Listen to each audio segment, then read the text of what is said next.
Hello everybody, GrayStillPlays, and today I just wanted to tell you guys about this brand new update that Sean Murray posted on the No Man's Sky website here. It's called Update 1.03. Basically what he talks about, if you guys want to check out that update word for word, I'll put it in the link in the description below. I do kind of want to go over some of the stuff in this because there is some really neat stuff in here that I'm interested in.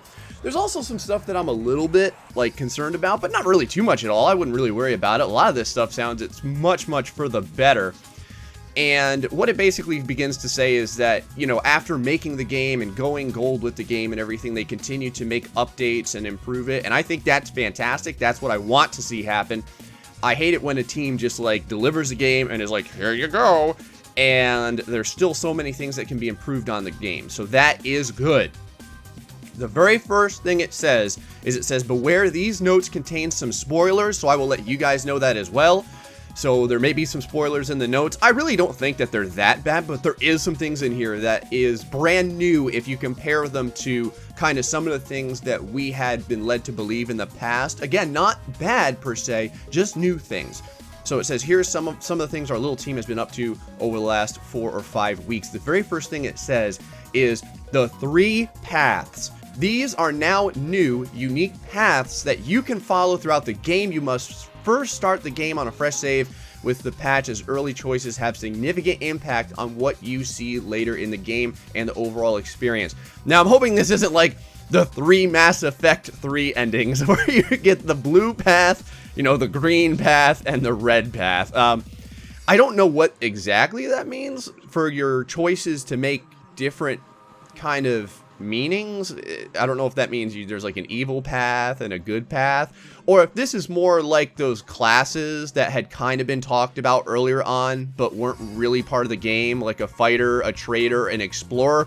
Just something neat to note. Kind of RPG-ish sounding though, for sure. You know, classical RPG sounding-ish. Not like No Man's Sky doesn't have to be an RPG, but more like, you know, will you join the Empire or will you join the Republic? One of those types of things. We go into the universe.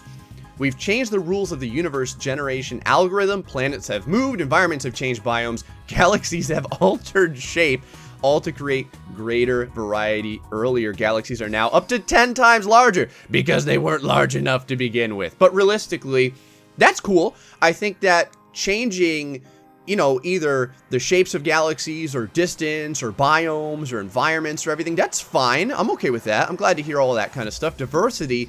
Creatures are now more diverse in terms of ecology and densities on planets. Okay, so now that is something that's kind of interesting because for a while, you know, we had understood that, you know, life might be pretty rare and stuff like that. But one of those things is I think that people are interested in seeing a lot of different freaky creatures, and they do want to see their own buff bugs and stuff like that. So I don't have a problem with having more creatures and a more diversity of the ecology of creatures as well. I think that's fine.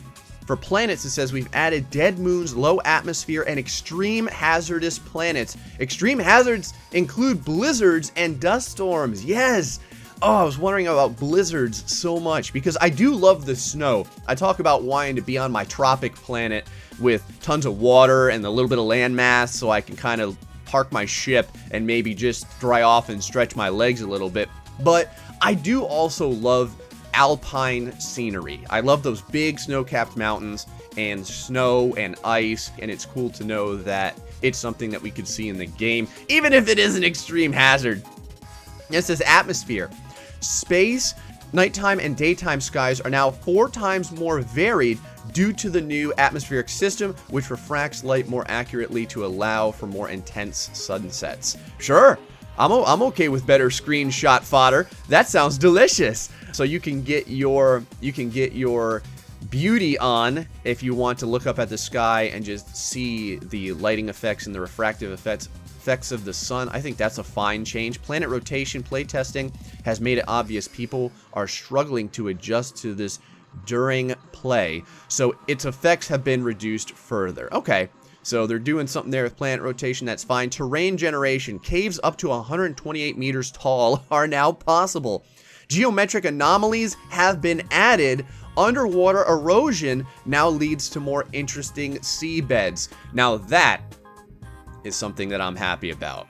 And I am interested in those cave systems, and it is cool to know that they are going to be 128 meters tall. That's pretty damn cool. And the geometric anomalies, very awesome. I'm glad to hear about that as well, especially because I know a lot of people were wondering about, like, you know, volcanic activity and things of that nature, and the underwater erosion for more interesting seabeds. Obviously also something that I'm interested in, just because I do want to get some time underwater, and I'm hoping that those underwater areas are varied and they are interesting. Now, some of this here is going to talk about just the actual parts of the game, not so much the planets, but just like the equipment and stuff. And it goes into ship diversity. A wider variety of ships appear per star system and are available to purchase. Cargo and install technologies now varied more, and ships have more unique attributes. That sounds good. So more uniqueness, more diversity, no problems with that. I can't imagine anyone having an issue with that. Inventory. Ship inventories now store 5 times more resources per slot. Suit inventories now store 2.5 times more per slot. This encourages exploration and gives freedom from the beginning. We're probably going to increase this even further in the next update for people in the latter game phases, and will allow greater trading potential. Now, this is something I had talked about in another video, just on a couple of my concerns, whether it would be kind of sluggish to have a very limited inventory and have to go back and forth and trade. If you're going to do trading, if you have to basically mine 1,000,000 times to get enough stuff to make it worthwhile. And some people made some criticisms about that, but it's clear, I guess, my concerns were warranted, because they're upgrading the inventory. And I mean, that's true. When they're saying that the focus is on exploration, I think that is cool, rather than the focus being on me or anyone trying to just mine a little bit more iron for a couple more hours because our suit can't carry enough of it. I think it's neat that they went ahead and increased those inventory slots. I don't know how you guys feel about that. Whoever, let me know. It goes into trading. It says trading is deeper. Star systems and planets each have their own wants and needs based off a galactic economy. Observing these is the key to successful trading. We still working. I believe that is supposed. Now, while I do typically mispronounce everything, and I'm definitely not the best narrator, I'm assuming that is supposed to say we are still working on adjusting this based on how everyone plays. But all trading values have been rebalanced across the galaxy, giving a greater depth. A bunch of trade exploits were uncovered and have been removed. So that's fine. Like I said, I'm going to focus on being a trader. So having a deeper trading system is something that would impact me and something that I would be interested in. I don't know how you guys feel about trading. I know there's at least a couple people that were interested in the trading aspect. Obviously, a lot of explorers as well. And I do also want to spend a lot of my time exploring. Okay, so this is new. If you haven't seen any of the leaked streams or videos, this is the first time that they're really mentioning this. So this is one of those spoilers that they had talked about. Feeding. Creatures now have their own diet based on planet and climate. Feeding them correctly will yield different results per species, such as mining for you, protecting the player, becoming pets, alerting you to rare loot, or pooping valuable resources. Boys, there you go. There you have it. So you can feed them some matter. Maybe they'll compress it and crap you out some diamonds or something. But needless to say, people, man, the amount of comments that had been made where, can you have a pet? You know, can you tame a creature? Well, there you go. At the very least, creatures will be able to do all these different things for you, and I think that's really neat. Survival. Recharging hazard protection requires rare resources, making shielding shards useful again. Storms can be deadly. Hazard protection and suit upgrades have been added. Liquids are often more dangerous. Gonna go straight into graphical effects. Lighting and texture resolutions have been improved. Okay. Shadow quality has doubled. Temporal AA didn't make it in time. Oh, but it's close. So graphical upgrades, that's great as well. I mean, I think a lot of people are pretty content with the graphics, but there's some people that say that there could be some improvements. So there you go. The improvements are happening and they're on their way. And I'm glad that the team realizes that even things like a graphics engine could always use improvements, not just, you know, planet size or, I don't know, variety of animals, but also just your basic overall graphics themselves. I like that.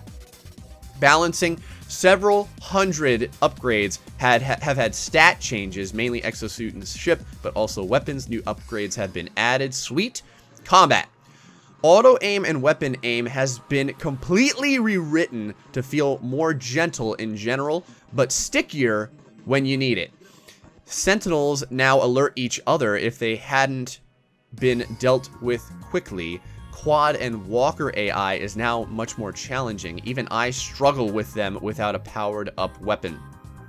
So, sounds like they're making that combat a little bit easier for a person who's not a Twitch player or a flight sim player to get into, so you don't have to be the best at Call of Duty or whatever have you. But it also sounds like those Sentinels are there to whoop your ass now, so I don't mind a challenge. But I'm definitely no kind of Major League Gamer 360 no-scoper. I don't know how you guys feel or your abilities in that sort of first-person shooting combat, space combat. Advanced techniques have been introduced, like brake drifting. Oh yeah, baby. Tokyo Drift happening up in the skies, and critical hits. Bounty missions and larger battles now occur. Pirate frequency has been increased, as well as difficulty depending on your cargo. So everything in space, when it's coming to beating the crap out of everyone that isn't you, seems to have been changed a little bit. Everything from the weapon aim to the AI to brake drifting, that's pretty sweet actually, and critical hits, I don't mind that. Exploits, infinite warp cell exploit and rare goods trading exploit, among others, removed. I don't know if you guys had heard about those, but yes, apparently those did exist and some people were utilizing them in their gathered copies, however they gathered them, and they're utilizing them. People using these cheats were ruining the game for themselves, but people are weird and can't stop themselves. With the little shrugging emote guy there. Stability, man, like I said, there's quite a few of these. Stability, foundation for buildings on super large planets, resolved several low repro crashes, in particular when player warped further than 256 light years in one session was only possible due to warp cell exploit above. So just some stability stuff. Space stations interiors are now more varied. Yes, thank you. Bars, oh guys, there you go. You just got your bar. Now you know where to find your friends, everyone. There you go. You want to fight Gray? He'll be in the bar. Trade rooms and hydroponic labs have been added. Networking, ability to scan star systems. Other players have discovered on the galactic map, increasing the chance for collision. Star systems discovered by other players appear during galactic map flight. Also cool, kind of a way to easier find who left their mark where. Ship scanning, scanning for points of interest from your ship is now possible. Oh yes. Buildings generate earlier and show up in ship scans. So I know some folks were talking about some draw distance.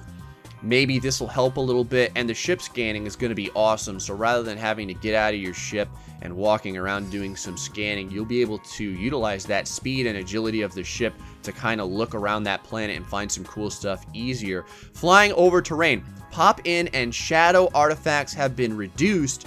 Generation speed has been increased twofold. Planets with large bodies of water will be targeted in next update.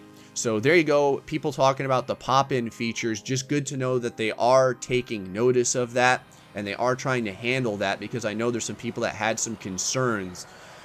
At least I had seen that on some comments, some concerns about the pop-in, the speed of it, and just how it kind of broke some of the immersion. So good to see they're working on that.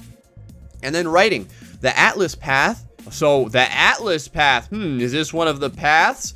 Has been rewritten by James Swallow, writer on Deus Ex, and me. I think it speaks to the overarching theme of player freedom more clearly now. Early mission text has been rewritten to allow for multiple endings. So there you go. It just mentions all the different things that have happened, and then he basically goes in to say, next up we're adding the ability to build bases and own giant space freighters. Temporal AA and my new cloud rendering tech should be coming soon too. It will really change the game again and enhance it visually. But holy crap, guys. Look, okay, if you if you went past all of those updates and you didn't get to this, this is the part that people should be going nuts about. Build bases and own giant space freighters. Straight up, out of all the comments I had seen, every comment that you can think of, I think probably like 20% of the comments had to do with these two things. Can you build a base, and can you own a giant space freighter? This makes me so happy. I'm starting to raise my voice because I'm starting to flip out a little bit, and I'm starting to get all riled up now because that's amazing, and I'm glad to see it happen because I want a freighter and I want a base. Epic changes. Thank you so much. Bring in the temporal AA. Gonna be happy about that as well. Cloud rendering tech. Sure, whatever. Better clouds, but damn it, building bases and the freighters. So happy about that. Guys, feel free to let me know what you think about these updates in the comment section below, and I hopefully will see you guys at the bar in No Man's Sky in a couple of days. Until then, stay foxy and much love.